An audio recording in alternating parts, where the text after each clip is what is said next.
아멘. 오늘 하나님께서 우리에게 주시는 말씀 함께 봉독하겠습니다. 시편 22편 1절에서 18절까지의 말씀입니다. 구약성경 시편 22편 1절에서 18절까지 말씀입니다. 아이워십 94면에 있습니다.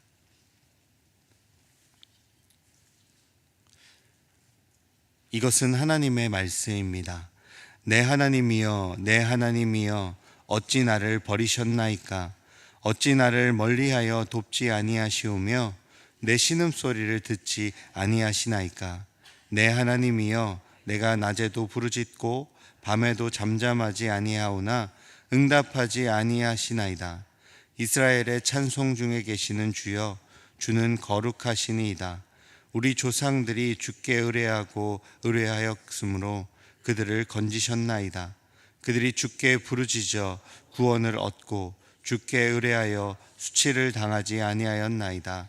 나는 벌레요 사람이 아니라 사람의 비방거리요 백성의 조롱거리니이다. 나를 보는 자는 다 나를 비웃으며 입술을 비축거리고 머리를 흔들며 말하되 그가 여호와께 의탁하니 구원하실 걸, 그를 기뻐하시니 건지실 걸 하나이다. 오직 주께서 나를 모태에서 나오게 하시고 내 어머니의 젖을 먹을 때에 의지하게 하셨나이다.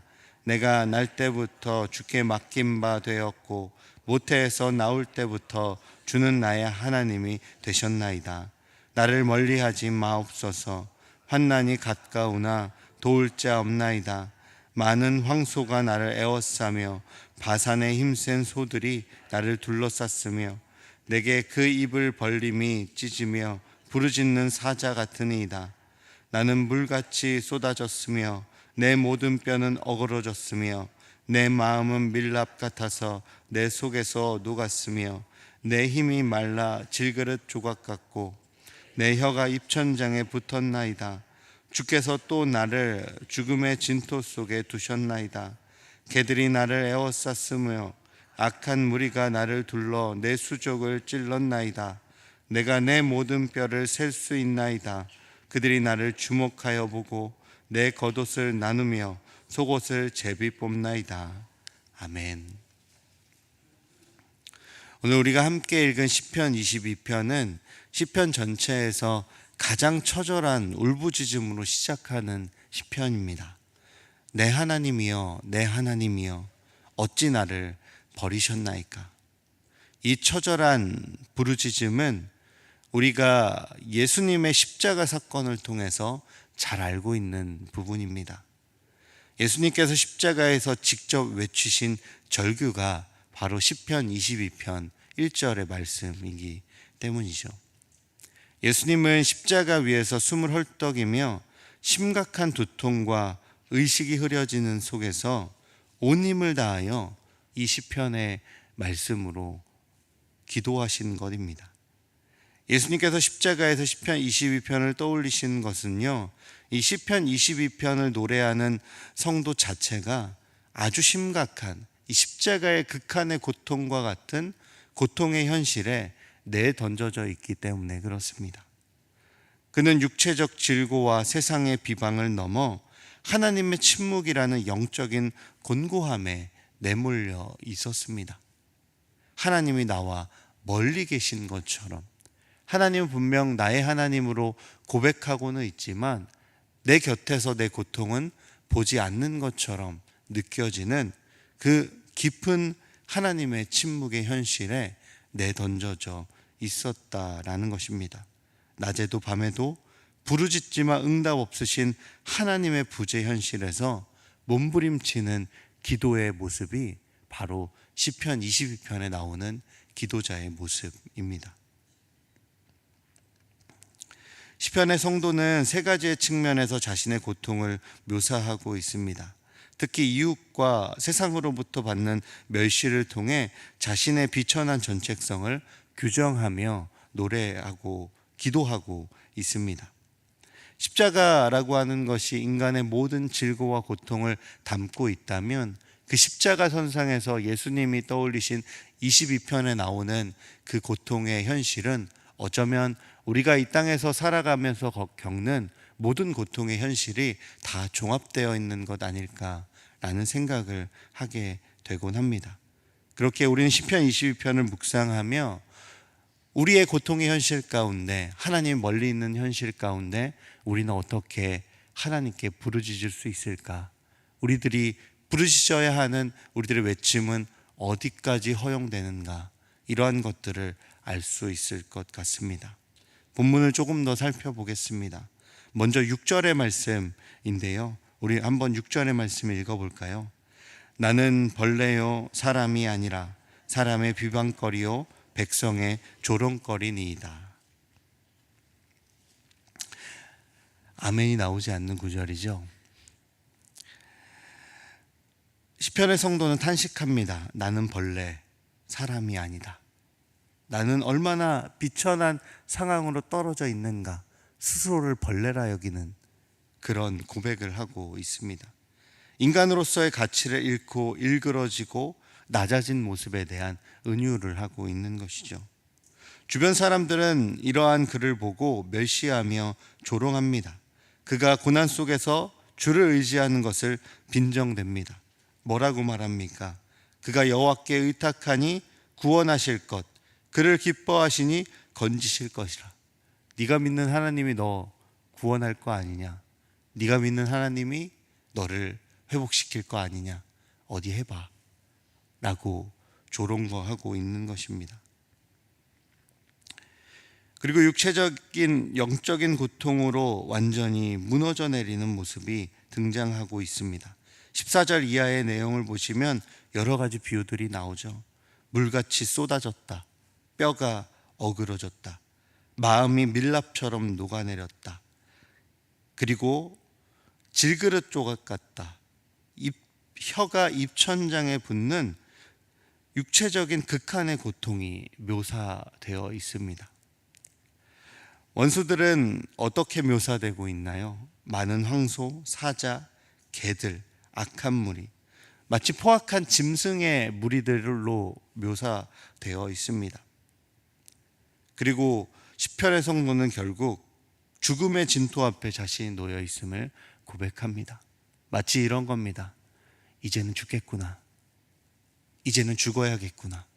나의 비천한 처지, 조롱하는 주변의 사람과 상황, 나는 이제 더 이상 살 수 없다 라고 말하는 겁니다. 시편의 성도가 마주한 처절한 현실, 그리고 십자가의 고통에 놓여있는 예수님의 부르짖음, 우리의 모든 질고가 여기에 종합되어 있는 것 같습니다. 그러나 죽음의 진토에 놓인 시편의 성도가 놓치지 않은 너무 중요한 끈이 있습니다. 그것은 바로 하나님과의 언약적인 특별한 관계입니다. 사람들은 내 하나님이 어디 있느냐며 조롱하고 있지만 이 처절한 외침에 응답도 대답도 행함도 없는 하나님에 대한 의심과 실망을 불러일으키지만 시편의 성도는 하나님과의 언약적인 관계를 기억하고 이렇게 고백합니다. 오늘 본문 9절과 10절인데요. 말씀 한번 읽어보겠습니다. 오직 주께서 나를 모태에서 나오게 하시고 내 어머니의 젖을 먹을 때에 의지하게 하셨나이다. 내가 날 때부터 주께 맡긴 바 되었고 모태에서 나올 때부터 주는 나의 하나님이 되셨나이다. 아멘. 시편의 성도는 극한 중에 무엇을 고백하냐면 내가 이 땅에 태어난 나의 존재의 근원이 하나님께로부터다 라고 하는 것을 고백합니다. 창조주 하나님을 고백하며 나는 하나님께로부터 온 주님의 소유라는 자신의 정체성을 일깨우고 있는 것입니다. 벌레와 같다라고 말하며 비천한 상황을 고백하기도 했지만 그래도 나는 하나님으로부터 난 존재야, 나는 하나님의 것이야 라고 기도하고 있는 것이죠. 얼마 전에 이 세상을 떠난 천정은 자매라고 하는 사람이 있습니다. 젊은 날에 자신의 꿈을 쫓다가 인생의 허무함을 발견하고 돈을 벌러 이 사회에 나왔다가 육신의 큰 아픔을 겪게 되었습니다. 유방암 말기 판정을 받고 항암 치료를 진행하며 지푸라기를 잡는 심정으로 교회에 나갔고 그곳에서 하나님을 만나게 되었다고 합니다. 그 이후에 놀랍게도 상태가 호전되어서 80번이 넘는 항암 치료를 받으며 하나님을 간증하러 다녔습니다. 너무나 안타깝게도 1년 반 만에 다시금 발병하여서 세상을 떠나게 되었습니다. 그게 바로 얼마 전 일입니다. 그 자매가 쓴 책 중에 나는 주님의 것이다 라는 책이 있습니다. 이 책을 내고 간증을 하러 다니던 그 자매가 마지막 다시 유방암이 발병하여서 이 세상을 떠나기 전에 그런 인터뷰를 했다고 합니다. 암이라고 하는 고통을 통해서 하나님을 더욱더 알게 되었다. 그래서 암은 내게 주신 하나님의 선물이다. 그리고 죽음은 천국으로 향하는 나의 소망이다 라고 말했다고 합니다. 극한의 고통, 괴로움, 아픔의 현실 속에서도 천정은 자매는 나는 주님의 것이다 라고 하는 이 고백을 놓치지 않았습니다. 그래서 극한의 그 현실이 도리어 하나님이 주신 선물이 되었고 천국으로 향하는 놀라운 소망이 되었습니다. 그녀의 고백이 어쩌면 시편 22편에 등장하는 이 고통스러운 성도의 고백과 많이 있다고 생각합니다.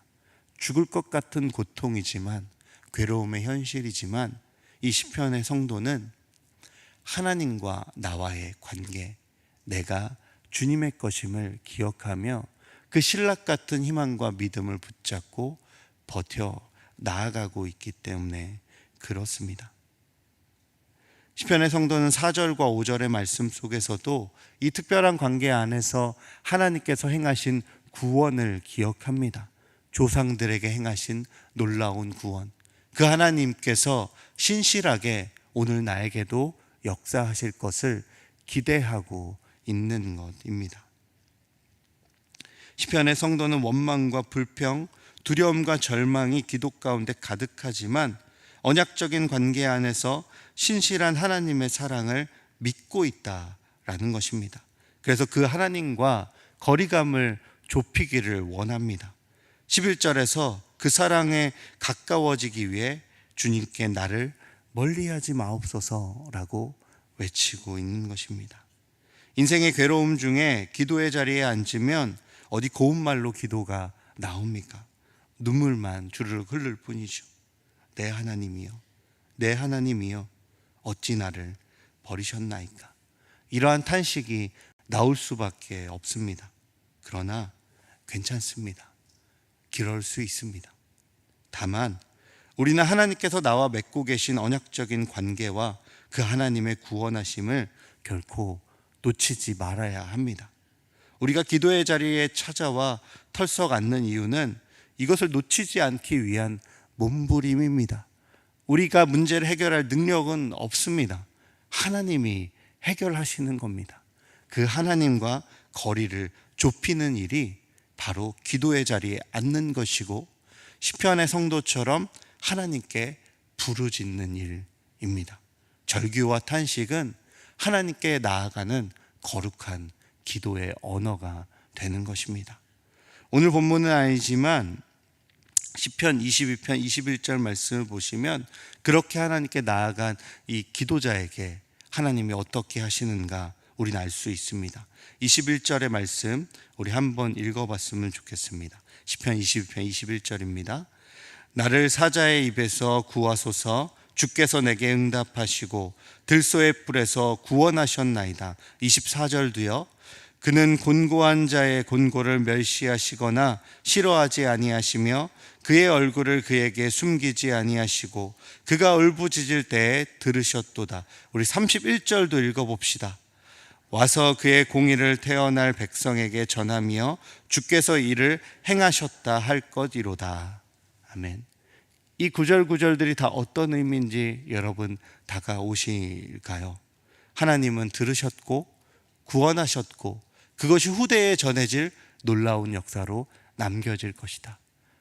시편의 성도는 절규와 탄식으로 기도의 입을 열지만 결국 기도에 응답하시는 하나님을 향한 찬양과 믿음의 고백으로 기도를 마치고 있는 겁니다. 사랑하는 여러분, 우리의 삶의 경험과 신앙이 서로 일치하지 않는 것 같고 모순과 갈등의 순간을 마주 대할 때가 있습니다. 그때 우리는 주저하지 말고 탄식과 절규로 하나님께 나아가야 합니다. 그렇게 하나님 앞에 서면 하나님께서 우리에게 찬양할 수 있는, 믿음을 고백할 수 있는 마음을 회복해 주시는 것입니다. 오늘 시편의 표제어 파란색 제목을 보시면 이런 단어가 있습니다. 생소한 단어가 있는데요, 아엘렛 샤할이라는 단어가 이 시편 제목에 기록되어 있습니다. 찾으셨을까요? 이 아엘렛 샤할이라는 단어는요, 새벽의 암사슴이라는 단어입니다. 이 아엘렛 샤헬이라는 단어를 새벽의 암사슴이라고 번역하는데, 최근에 번역된 새 한글 성경에는 아침이 밝아올 무렵의 암사슴이라고 조금 더 구체적으로 표현되어 있습니다. 새벽이라는 단어의 의미는 잘 아실 것입니다. 가장 어두운 밤이 끝나고 빛이 막 솟기 직전의 시기를 말하죠. 성경에서 암사슴이라고 하는 것은 순수함, 연약함, 위태롭지만 부드럽고 아름다운 것, 그것을 묘사할 때 암사슴이라는 이 메타포를 사용합니다. 따라서 이 시편이 아엘렛 샤헬로 불려야 한다라고 안내가 되어 있는 것은 고난의 끝자락에서 하나님을 향해 나아가는 기도자의 모습을 그려주고 있다라는 것입니다. 여러분, 시편 42편의 말씀 잘 아시죠? 목마른 사슴이 시냇물을 찾듯이. 그런 것처럼 시편 22편도 이제 고난의 끝에 다다라 있는, 고난의 극한에 다다라 있는 기도자, 그러나 이제 곧 해가 떠올라서 회복과 구원이 밝아오는 그 기도자가 함께 외우고 바라보고 묵상해야 되는 말씀, 그것이 오늘 본문의 말씀이라는 겁니다. 그래서 예수님이 십자가 선상에서 이것을 외치신 것입니다. 십자가의 죽음이라는 극한의 고통, 그보다 더 큰 고통이 어디 있을까요? 그러나 그 고통이 끝이 아니었습니다. 이제 곧 밝아올 하나님의 구원의 역사에 다다랐기 때문에 이 말씀을 외치신 것입니다. 우리도 오늘의 고난의 현실에서 이 기도를 기억했으면 좋겠습니다. 우리의 고난이 그리스도의 고난에 비추어질 때 우리는 침묵하시는 하나님 속에 감추어진 변치 않는 십자가의 놀라운 사랑을 경험하게 될 줄로 믿습니다. 오늘 우리가 기도할 때 시편에서 안내하는 것처럼 새벽에 암사슴이 되어 하나님 앞에 나아갑시다. 예수님의 마음과 예수님의 기도에 함께하며 십자가의 놀라운 구원의 역사가 기도하는 저와 여러분에게 충만히 경험되기를 주님의 이름으로 축복합니다. 다 함께 찬송가 370장입니다. 찬송가 370장입니다.